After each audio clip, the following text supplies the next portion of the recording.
I'm Dwight Smith Jr. From Atlanta, Georgia.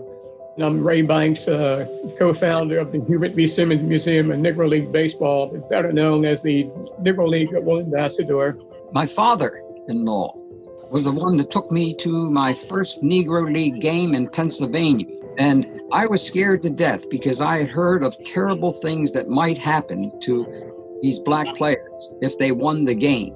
You could imagine what was coming out of the mouths of these steel workers, all of them white, trying to beat these Negro League players, but they lost terribly. And I thought there was going to be a riot afterwards, but there wasn't. It was wonderful to watch these Negro League players. They understood their situation and they were not fools. And that's what made a tremendous impression on me, the kindness that they had and the sharing that they had. Honestly, I didn't know much about the Negro Leagues. I actually got a jersey from Delano DeShields Sr.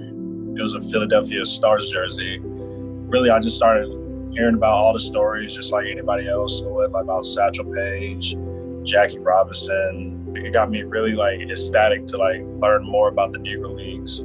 There was a bill passed. The second Saturday in the month of May is Negro League Day in the state of Maryland. And a lot of people are unaware of that. Because they did not think that Negro League Baseball had any records. They did have records. There weren't as many as in the white teams, but there were good records that were factual. They played so much. Sometimes those guys played 2 or 3 games a day, Mr. Smith. Oh. And they rode on buses, my friend, and they rode on buses after playing 3 games in one day. They couldn't stop in certain towns because of the color of their skin.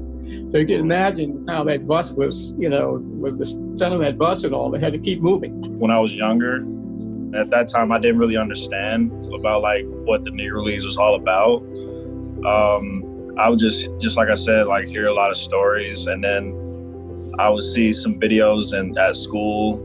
And it was kind of insane hearing all the stories they was going through, and hearing the bus rides, Mr. Banks says, and playing a couple games, 2 or 3 games a day. Those guys were so special.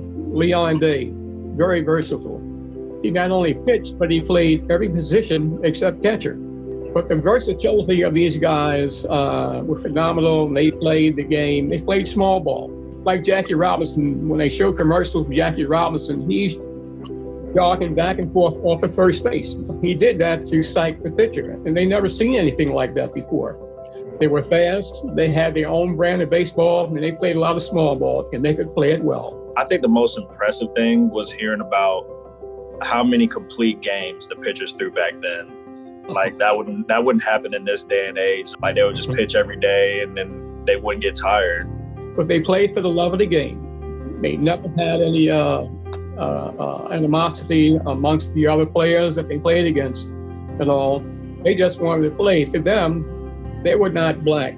They were ball players who played, American ball players who played for the love of the game.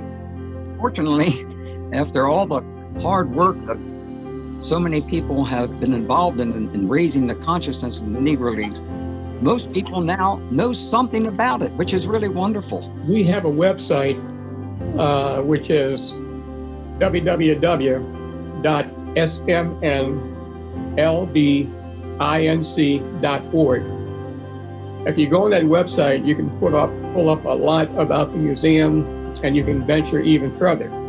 Sports is probably the only thing that can bring everybody together, and it has in the past. It brings different races together at a ballpark. And once you leave the ballpark itself, you don't leave that behind. You take that with you.